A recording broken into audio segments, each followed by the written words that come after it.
학생 여러분, 여기 보세요. 이제 용어 정리를 들어가도록 할게요. 그래서 항상 유전 파트 하면 유전에서 첫 스타트를 보면 어떤 책이든 다 이 말이 나와. DNA, 그 다음에 염색체라는 말. 지금 이 유전 파트는 부탁인데 외우는 거는 하지 마세요. 내가 외우라고 하는 것만 외우고 나머지 건 안 외우는 그냥 외우지 마. 그냥 필기만 하면 그렇군 하다가 문제 풀 때 모르면 개념을 본다든지 해설지를 본다든지 해설지 보고 공부에 답 맞추려고 하지 말고 그런데도 이해가 안 되면 나한테 사진 찍어서 보내면서 이거 어떻게 하는지 설명해 주세요 라고 하세요. 그럼 설명해 줄 테니까. 왜 이러냐면 얘는 외워서 될 문제가 아니에요. 그 다음에 외워놓고 출발할 건 있어. 근데 그게 최대한 줄여놓고 내가 풀면서 걔를 해석하고 이해하는 위주로 공부. 그래서 물화생을 다 듣는 친구들이 있는데 물화생을 다 듣는 게 처음에는 어떻게 보면 좋은 게 물리는 이렇게 해야 되고 화학은 이렇게 생명은 이렇게 화학에서도 1단원, 2단원, 3단원, 4단원마다 공부법이 조금씩 달라요. 그냥 무조건 중학교 때까지 듣고 그렇구나 열심히 해야지 이게 아니라 이 과목은 주로 이딴 패턴으로 이 단어는 이런 패턴으로 여기서도 마찬가지로 어떻게 나오냐면 여기서 보게 되면 얘는 용어 정리 같은 경우는 외울 거와 이해할 거를 구별하면서 들어가고 세포 주기와 세포 분야는 안 외우는 쪽으로 가셔야 돼요. 그다음에 키워드만 잡는. 그래서 단어마다 공부법이 다르니까 실제로 여기 있는 내용을 배우러 온 게 아니라 그 패턴이 어떻게 되어 개념이 어떻게 되어 있고 얘를 어떻게 어느 건 외우고 어느 건 외우지 않을까 요건 해석 위주로 해야 되는 요 단어는 안 외우고 해야지 요 단어는 무조건 외우고 출발해야지 이런 거 분류 작업하려고 수업을 듣는 거야. 내용 배우려고 온 게 아니라 그렇게 생각을 해주도록 하고 첫 번째를 보게 되면 DNA와 염색체라는 말이 꼭 나오는데 여기에서 용어 정리예요. 대단히 많이 중요한 이유가 뭐냐면 이 애들이 유전할 때 보면 용어, 단어, 그 문장에 있는 그 용어, 단어들을 뜻을 정확히 이해하지 못하는 친구들이 생각보다 많아서 지문 읽긴 읽는데 예를 들게 DNA 하고 예를 들게 DNA라는 말이 나오고 여기 DNA라는 말이 나오면 반드시 여기 가운데다가 유전자라고 하는 말이 항상 언급이 돼요. 항상. 근데 얘하고 들어는 본 적 있지만 얘와 얘가 구별이 좀 애매해집니다. 그러면 이제 문제가 해석이 완벽하지가 않아지는 거야. 그럼 요게 나오면 요게 이렇게 묶이면서 유전자에는 반드시 대립 유전자라는 말이 꼭 문제상에서 같이 나올 텐데 이 대립 유전자는 이 염색체와 반드시 연결이 되어져 있어요. 그걸 좀 이따 보여줄 거예요. 그런 다음에 여기에서 또다시 누구랑 묶이냐면 RNA라고 하는 아이의 개념과 비교하는 문제. 난 미리 얘기하는데 이제 원파트 수업할 때는 내가 어떻게 할 거냐면 난이도를 얘기할 때 모의고사 페이지로 얘기할 거예요. 1페이지, 2페이지, 3페이지 총 4페이지가 되어 있거든. 마지막 4페이지는 킬러 문항 단원이야. 얘는 무조건 어려워. 그러면 거기에서 1페이지는 너무 기본 베이직이야. 그러니까 언급할 게 없어. 주로 내가 언급하는 건 이 내용이 이게 어떻게 하면 2페이지에서 출제될지 3페이지에서 출제될지 4페이지는 여기 요 빨갱이니까 뭐 얘기할 것도 없고 2페이지나 3페이지에 따라서 어디 쪽으로 갖다 놓을까를 선정할 때 난이도를 하는데 요 DNA와 RNA적 개념이 나온다면 2페이지 난이도는 좀 낮다는 뜻이야. 그 다음에 요 유전자를 통해서 대립 유전자가 이렇게 묶이는데 요 정도면 2페이지인데 다른 개념하고 믹스가 돼서 출제될 거야. 그러면 3페이지로 가요. 대신 절대 4페이지로 안 가. 대신 4페이지에 가긴 가는데 얘는 기본 용어로 들어가 있지. 얘를 갖고 내는 건 없어요. 4페이지는 2, 3페이지 쪽에 있다라는 거까지 보면 되고 그 다음에 여기서 이제 타령이거든요. 여기에서 지금 포지션을 볼게. 요쪽 포지션하고 그 다음에 요쪽 포지션 즉 DNA 쪽하고 염색체 요 라인에서 어떤 용어가 나오냐면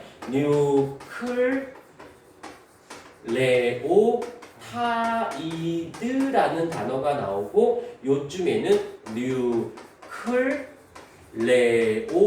뉴클레오솜이라는 단어가 나옵니다. 그러니까 이 단어만 가지고도 이 문제 내는 분이 어디 위치에서 문제를 내시려는구나가 나오게 되어집니다. 이렇게 되면 이제 뉴클레오타이드와 뉴클레오솜이라는 아이가 있다면 머릿속에 얘가 인산, 당, 염기라고 하는 아이가 1대 1대 1로 언급이 되고요. 뉴클레오솜 그러면 DNA에 플러스 히스톤 단백질이라는 단어가 여기에 이렇게 묶이게 돼요. 이게 기본적인 용어야. 그 다음에 하던 얘기를 계속할게요. 이 대립 유전자와 염색체 유전자가 뭔지를 알아야 대립 유전자를 설명할 수 있잖아. 그러면 DNA와 유전자는 또 무슨 관계이고 DNA와 RNA는 무슨 관계입니까? 라고 한다면 이제 이런 것들이 기본 용어 정리인 거야. 이게 2페이지쯤에서 내신뿐만 아니라 모의고사건 수능에서는 이런 것들은 너 이거 알고 있니? 모르니? 라는 걸 2페이지에서 꼭 출제를 한두 개씩 출제를 합니다. 기본 매뉴얼이야. 그러니까 요거 나올 줄 알았어. 빨리 풀어내서 스킵하고 절대 틀리면 안 돼요. 자, 살짝 쓸게. DNA가 있고 RNA가 있을 때 얘는 풀면서 생각하면 안 되고요. 이 문제를 읽는 도중에 떠올려줘야 돼. 그래야 걔를 빨리 풀어서 제끼고 어려운 문제 쪽에다 시간 투자를 할 수 있다는 거. 여기서 보면 여기 당. 여기서의 당이 있고 여기서의 당이 있는데 얘가 뭐냐면 쓸게 그냥.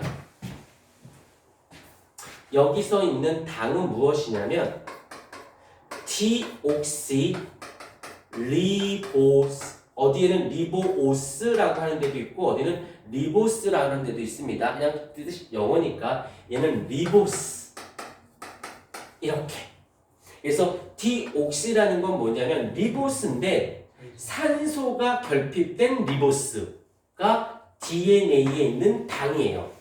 당이긴 당인데 리보스로 되어 있으면 RNA, 산소가 결핍된 리보스 그러면 당이 되는 겁니다.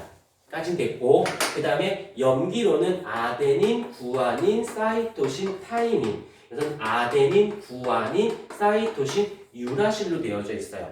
그다음 또 하나 알고 있겠지만 얘는 이중나선 구조, 이중나선 구조라고 써져 있고요. 얘는 단일 가닥 구조라고 되어 있습니다. 그래서 단일 가닥 한 가닥으로 되어 있대요. 근데 얘는 두 가닥으로 연결되어져 있다고 합니다. 이렇게. 그런데 잠깐만. 그런데 요 디옥시라는 것 때문에 우리가 얘를 유추해 볼 수 있는 게 리보스야. 자, 이쪽에 크게 그렇게 쓰고 지울게. 리보스야. 그 다음에 얘도 리보스예요. 그런데 여기에 어떤 일이 발생하냐면 중간중간마다 산소들이 결핍, 산소가 결핍이란 뜻이야. 빠져 있습니다. 이렇게. 그러면서 얘가 부족해. 얘도 결핍되고 얘네들끼리 무엇을 하냐면 공유결합을 해요. 공유결합. 그래서 부족한 부분을 산소가 부족한 부분을 메꿔주는 거야. 얘네들끼리 메꿔주는 거야. 그래서 어떻게 돼? 두 가닥이 되는 겁니다. 얘를 뭐라고 불러? DNA 구조가 됐다라고 하는 거지. 부족 결핍 때문에 공유 결합을 통해서 두 가닥이 됐어요. 그런데 왜 이렇게 평행하게 안 그리고 왜 얘를 이렇게 꽈배기 틀듯이 어디는 길고 어디는 짧고 그렇습니까? 라고 한다면 얘가 이제 결합, DNA, 이게 상보 결합 과정에서 이중 결합, 삼중 결합 때문에 뭔지 몰라도 그냥 내가 이런 거 알고 있다고 자랑한 거야. 그냥 그런가 보다 하시면 돼요. 그러면 여기에서 우리가 DNA와 RNA가 구별이 되어진 겁니다. 됐어요. 그래서 여기 당 가지고 구별할 건지 염기 가지고 구별할 건지 잡아주시면 되고 그래서 이제 됐고 그 다음에 뉴클레오솜 요거는 그냥 고유 명사니까 그냥 봐주시면 돼요. 그 다음에 됐고 그 다음에 이제 조금 DNA하고 유전자라고 하는 용어 정리를 해줄게요. 다들 알겠지만 감수분열 할 때 EN이 46개인데 감수분열을 통해서 생식세포가 N은 23개가 되는 것 정도는 알고 있을 거예요. 그러면 46개 중에서 23개만 자손에게 가. 그럼 나머지 23개는 자손에게 안 간다는 소리죠. 그럼 그 23개가 누구야? 몰라. 혹시 형제가 있다 손 드십시오. 위에 아래. 동생? 남동생, 여동생? 여동생 때리지 마. 맞지 말고 여동생한테. 근데 아빠 엄마가 같아 달라? 그건 잘 모르지. 같겠지. 같아야 돼. 라고 하자. 근데 너랑 여동생하고 똑같이 생겼어. 달라.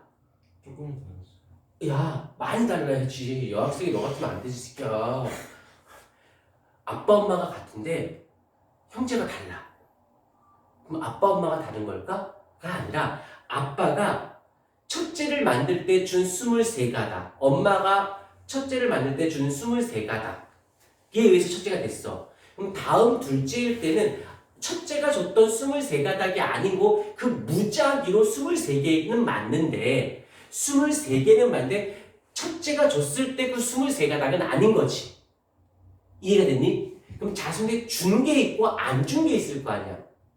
이해가 됐죠? 두 번째 DNA라고 하는 애가 있는데 이렇게 당을 볼게. 리보스라고 하는 리보스라는 당이 이렇게 있어요. 그러면 여기에 염기들의 서열에 의해서 대단히 많이 이렇게 쭉 되어 있어. 그런데 내가 단백질을 합성하기 위해서 어떤 단백질을 만들기 위해서는 여기서부터 여기까지 단백질에 관련된 여기가 필요해. 그러면 이 전체 중에서 나한테 필요한 건 여기서부터 여기까지만 필요한 거죠. 근데 이번에는 어떤 단백질을 만들기 위해서 필요한 게 여기서부터 여기까지 필요해. 그러면 이 물질하고 이 단백질은 서로 다를 수밖에 없지 않니? 기본적으로 필요한 도구가 다르니까. 그러면 노랭이를 봐봐. 이 중에서 이것만 필요한 거죠. 지금 얘가 DNA라고 한다면 요 필요한 요 부위 여기를 우린 뭐라고 해? 유전자라는 말을 써요. 그래서 유전자의 사전적 의미는 DNA의 특정 부위라는 말을 쓰는 거예요. 46개 중에 특정한 23가닥 요 정도만 필요한 것만 이해가 되셨습니까? 이게 그런가 보다 하는데 되게 공부를 조금이라도 해본 사람은 알아. 이런 거 많이 봤을걸?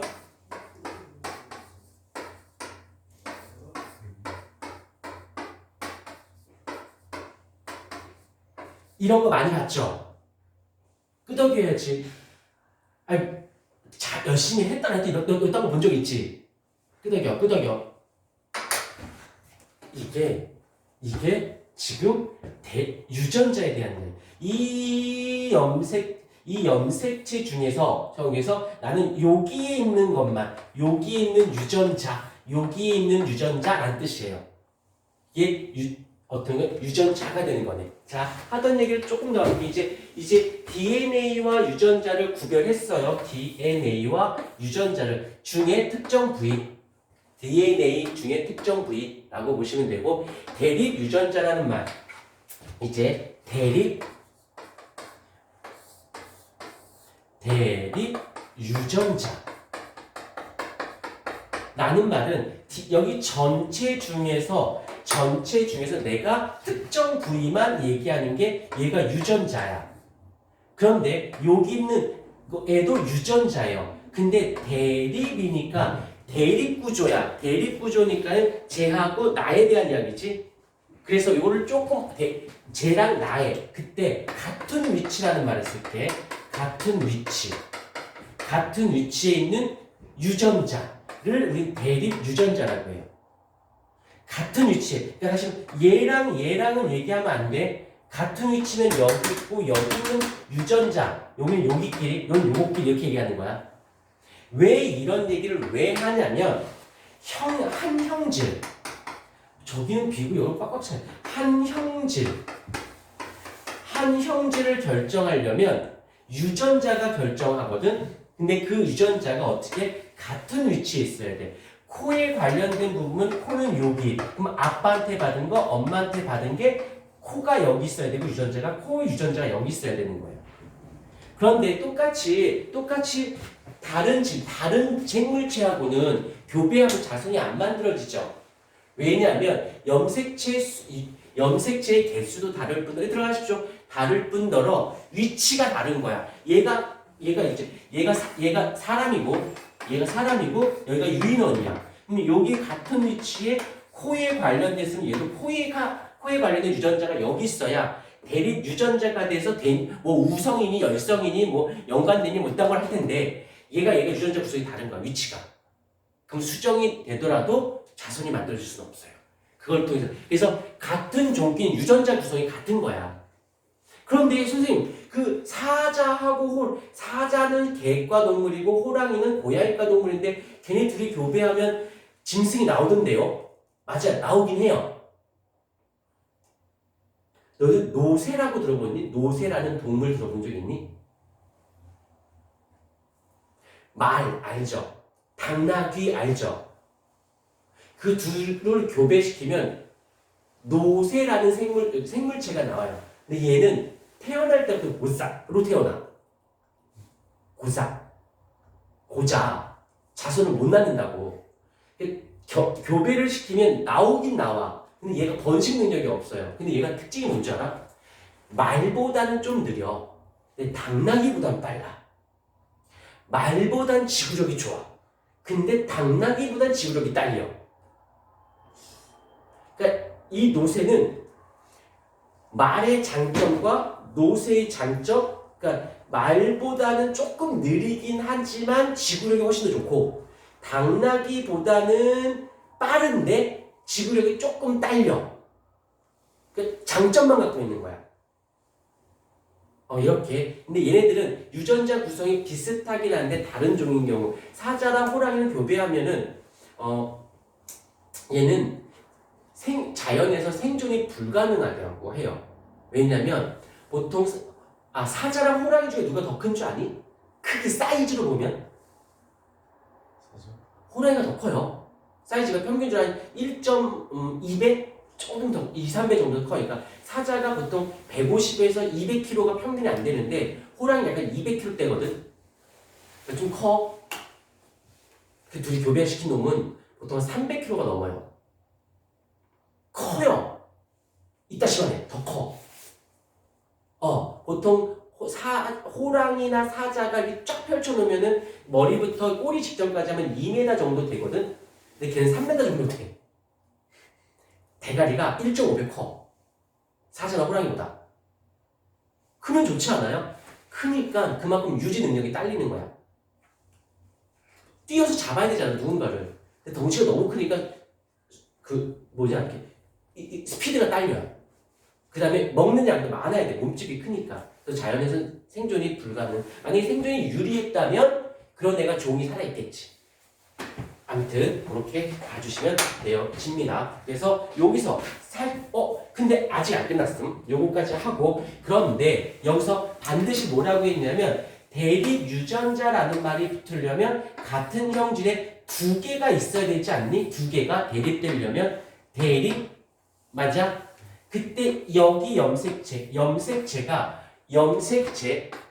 좀 이따 이것도 설명할 거예요. 상동 염색체 라는 단어가 나오는데 이제 정리 좀 이따 다시 한번 대립 유전자라는 말을 쓰려면 조건이 필요해. 상동 염색체 내에서의 같은 위치에 있는 유전자를 대립 유전자라고 얘기해요. 외우지 마. 아직 상동 염색체 할 때 다시 할 거니까 다시 말하면 상동 염색체에 대한 이 개념이 문제상에 나왔어. 그러면 말하지 않던 상동 염색체에서 이야기를 하고 있는 중이야. 근데 봤더니 상동 염색체가 아니네. 아니야. 근데 거기 대립 유전자라는 용어가 어쩌고 저쩌고 나오면 그 보기는 그 자체는 다 말이 되지만 문제는 틀린 보기예요. 대립 유전자가 아닌데 다시 말하면 생식세포에 대한 이야기래. 생식세포는 뭐냐면 이 상동 염색체 중에 하나만 내려온 거거든. 상동 염색체는 하나만 내려왔어. 하나밖에 없어. 근데 여기서 대립 유전자라는 말을 쓰면 안 되지. 대립 유전자 항상 상동 염색체에서 같은 위치에 있는 걸 얘기하는 거니까. 이렇게 용어만 가지고도 충분히 보기를 하나 끄집어낼 수도 있고 이 용어 정리만 잘 돼도 생각보다 교통 정리가 좀 편해요. 오케이? 요것 좀 이쁘게 좀 써주십시오. 종이